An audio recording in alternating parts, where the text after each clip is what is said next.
Chapter 5 is Saints and Miracles. Let us suppose that the average Muslim could read English, and that we placed in his hands one of those admirable volumes published by the Society for Psychical Research.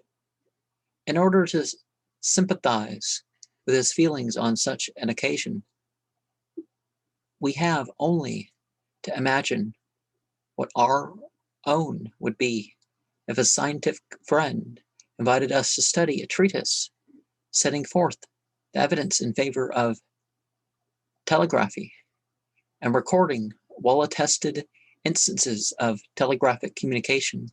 The Muslim would probably see in the telegraph some kind of spirit, an ifrit or jinni. Why in the world would the person assume this, except this programming that westernization is modernization, being advanced in science, or not having, or that if you're not Western secular, you're somehow superstitious or something. Telepathy and similar occult phenomena he takes for granted as self-evident facts. It would never occur to him to investigate them. Well, except, yeah, it does. There is something in the constitution of his mind that makes it impervious to the idea that the supernatural may be subject to law. He believes because he cannot help believing in the reality of an unseen world which lies about us, not in our infancy alone, but always and everywhere, a world from which we are in no wise excluded, accessible, and in some measure revealed to all. Though free and open intercourse with it is a privilege enjoyed by few, many are called but few chosen. Spirits, every night, from the body's snare, thou freest and makest the tablets clean. By erasing all the sensuous impressions which form a veil between the soul and the world of reality, spirits are set free every night from this cage, independent, neither ruled nor ruling. At night, prisoners forget their prison. At night, kings forget their power. No sorrow, no brooding over gain and loss, no thought of this person or that person. This is the state of the Gnostic. Even when he is awake, God hath said, thou wouldst deem them awake while they slept. He is asleep day and night to the affairs of the world, like a pen in the controlling hand of the Lord. Thou wouldst deem them awake while they slept is supposed to be a translation of Surah 18:17. That makes sense. I'm not sure how exact it is, but the Sufis have always declared and believed themselves to be God's chosen people. The Quran refers in several places to his elect. According to the author of the Kitab al-Luma, this title belongs firstly to the prophets, elect in virtue of their sinlessness, their inspiration, and their apostolic mission, and secondly to certain Muslimin elect in virtue of their sincere devotion and self-mortification and firm attachment to the eternal realities. In a word, the saints. While the Sufis are the elect of the Muslim community, the saints are the elect of the Sufis. The Muslim saint is commonly known as a wali, plural awliya. This word is used in various senses derived from its root meaning of nearness. Example, next of kin, patron, protector, friend. It's implied in Al-Quran to God as the protector of the faithful, to angels or idols who are supposed to protect their worshippers, and to men who are regarded as being specially under divine protection. Muhammad twits the Jews with professing to be proteges of God, awliya, Allah.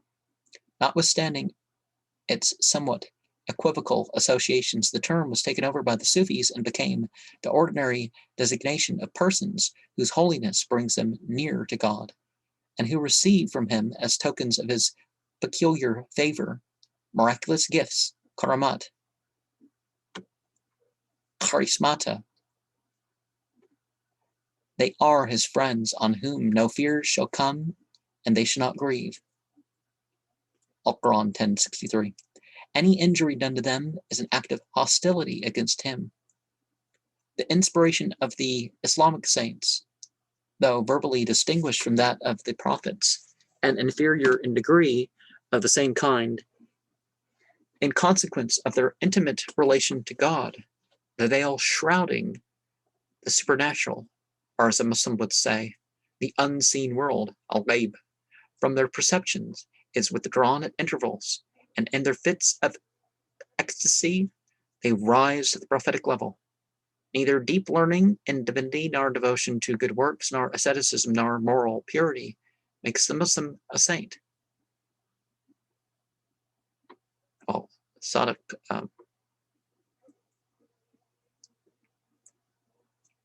He may have all or none of these things, but the only indispensable qualification is ecstasy and rapture, which is the outward sign of passing away from the phenomenal self. Anyone thus enraptured, majdub, is a wali, waliyat, if the saint is a woman. And when such persons are recognized through their power of working miracles, they are venerated as saints, not only after death, but also during their lives. Now, there are individuals worshipped, but Islam, it means that a person is no longer Muslim if they're worshiping these personalities. Often, however, they live and die in obscurity. Hujwiri tells us that amongst the saints, there are 4,000 who are concealed and do not know one another, and are not aware of the excellence of their state, being in all circumstances hidden away from themselves and from mankind. The saints form an invisible hierarchy on which the order of the world is thought to depend. Its supreme head is entitled the Qutb, Access. He is the most eminent Sufi of his age and presides over the meetings regularly held by this august parliament, whose members are not hampered in their attendance by the inconvenient time and space, but come together from all parts of the world in the twinkling of an eye, traversing seas and mountains and deserts as easily as common mortals step across a road. Below the Qutb stand various classes and grades of sanctity. Hujwiri enumerates them in ascending series as follows: 300 Akhyar, good; 40 Abdal, substitutes; 7 Abrar, pious; 4 Autad, supports; and 3 Nuqaba, overseers. All these know one another and cannot act save by mutual consent.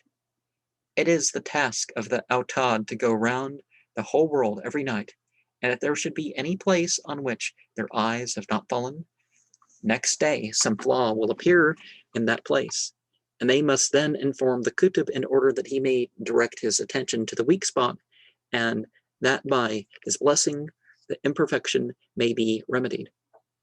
We are studying in this book the mystical life of the individual Muslim, and it is necessary to keep the subject within the narrowest bounds.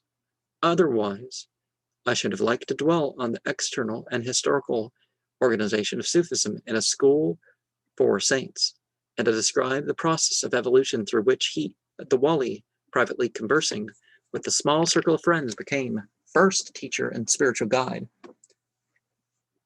gathering disciples around him during his lifetime, and finally the head of a perpetual religious order which bore his name.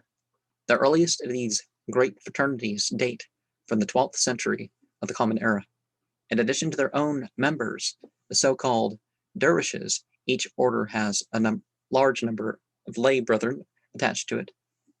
so that their influence pervades all ranks of Muslim society. They are independent and self-developing. There is a rivalry between them, but no one rules over the other. In faith and practice, each goes its own way, limited only by the universal conscience of Islam. Thus, strange doctrines and grave moral defects easily develop unheeded. But freedom is saved. D.B. MacDonald, The Religious Life and Attitude in Islam, page 164. That's where that long quote is from. Of course, the typical wali is incapable of founding an order, but Islam has produced no less frequently than Christendom men who combine intense spiritual illumination with creative energy and aptitude for affairs on a grand scale. The Muslim notion of the saint as a person possessed by God allows a very wide application of the term. In popular usage, it extends from the greatest Sufi theosophists like Jalaluddin Rumi and Ibn al-Arabi down to those who have gained sanctity only by losing sanity, victims of epilepsy and hysteria, half-witted idiots, and harmless lunatics.